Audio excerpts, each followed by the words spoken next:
नमस्कार दोस्तों, आप सभी का हमारे YouTube चैनल में एक बार फिर से स्वागत है। आइए जानते हैं, जब हम कुछ गलत करते हैं तो क्या भगवान हमें दंड देते हैं। यदि आज कोई व्यक्ति चोरी कर रहा है तो चोरी करने की उसकी क्रिया दृश्यमान कर्म है। इस कर्म का फल इस जीवन काल में ही मिल जाएगा, उसे बदनामी और सजा दी जाएगी। लेकिन यह भगवान नहीं है जो उसे सजा देते हैं। भगवान कभी किसी को कोई सजा नहीं देते, न ही वह किसी को इनाम देते हैं। हमें जो दंड या पुरस्कार मिलता है वह सब हमारे अपने कर्मों का परिणाम होता है, और यह परिणाम हमें कुदरत देती है। इस जगत का न्याय निश्चेतन चेतन मैकेनिकल जड़ है। कुदरत का न्याय ऐसा है कि हमने जो भी कर्म बांधे हैं उन सभी ले परिणाम त्वरित ऑटोमेटिक ही आ जाता है। यदि हमने बुरे कर्म बांधे हो तो दुख भुगतना होगा, और यदि हमने अच्छे कर्म बांधे हो तो हमें सुख प्राप्त होगा। इस तरह कुदरत का न्याय जगत को नियंत्रित करता है। एक क्षण मात्र के लिए भी यह जगत नियम के बाहर गया नहीं। भगवान के लिए सही या गलत, अच्छा या बुरा जैसी कोई चीज नहीं है, क्योंकि भगवान किसी भी चीज में किसी भी हस्तक्षेप नहीं करते हैं। हालांकि भगवान को सर्व सत्ताधीश मानना जो हमें दंड देते हैं जब हम दोषी होते हैं, ऐसे में हम भगवान के प्रति डर से जी रहे हैं। भगवान से डरने के बजाय हमें हमारी गलतियों से डरना चाहिए, जिसकी वजह से हमें दुख और सजा भुगतनी पड़ती है। फिर लोग हमें ऐसी सलाह क्यों देते हैं कि भगवान से डरना चाहिए?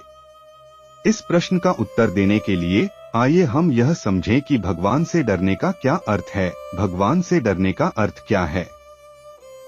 भगवान से डरने का अर्थ यह है, उनके प्रति हमारे मन में उत्कृष्ट विनय भाव है जो अच्छे के लिए है, क्योंकि यह सभी उनकी बातों को मानने और उनके दिखाए मार्ग पर ईमानदारी से चलने के लिए प्रतिबद्धता लाता है। यद्यपि ऐसा है कि व्यक्ति अगर भगवान से डरता है तो उसका भय वास्तव में भगवान के प्रति उसकी असीम श्रद्धा को दर्शाता है। यह दर्शाता है कि उनकी इच्छा भगवान की इच्छा के अनुसार जीवन जीने की है, न कि उनके स्वयं की सोच और समझ के अनुसार। और यह भी दर्शाता है कि वह भगवान को कैसे प्रसन्न करना चाहता है, जिसे वह सबसे अधिक प्रेम करता है। इसलिए किसी भी तरह से खुद अपराध न हो, इस बात का उन्हें डर है। क्या भगवान मेरी गलतियों के लिए मुझे माफ करेंगे? भले ही कि हम कितनी भी सावधानी बरते हैं, लेकिन हम गलतियां तो करते हैं। हालांकि भगवान को हमें माफ करने की आवश्यकता नहीं है, क्योंकि वह कभी किसी को सही या गलत नहीं देखते हैं। भगवान प्रत्येक जीव मात्र के भीतर रहने वाले शुद्धात्मा है, जो निष्पक्ष रूप से ज्ञाता दृष्टा स्वभाव में ही रहते हैं। लेकिन क्या आप जानते हो कि प्रतिक्रमण करके क्षमा मांगने के 3 चरण के दृष्टिकोण को अपनाने से भगवान की साक्षी में हम अपनी सभी गलतियों से जड़ से ही छुटकारा पा सकते हैं, जो हमें दुख पहुंचाती हैं।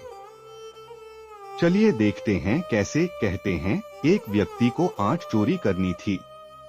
अब यदि वह शुद्ध इरादे से भगवान के सामने अपनी गलती का बचाव या नहीं छिपाता है, अपनी गलती का दिल से स्वीकार आलोचना करता है कि हे भगवान, मैं स्वीकार करता हूँ कि मैंने चोरी की है, और खेद के साथ क्षमा मांगते हुए प्रतिक्रमण करता है कि हे भगवान, मैं माफी मांगता हूँ।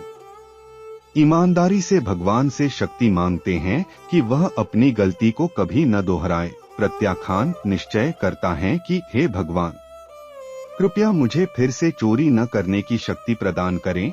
ऐसा करने पर उनकी पुरानी राय जो थी कि चोरी करने में कुछ भी गलत नहीं है, उसमें परिवर्तन होना शुरू होता है। चोरी करना गलत है।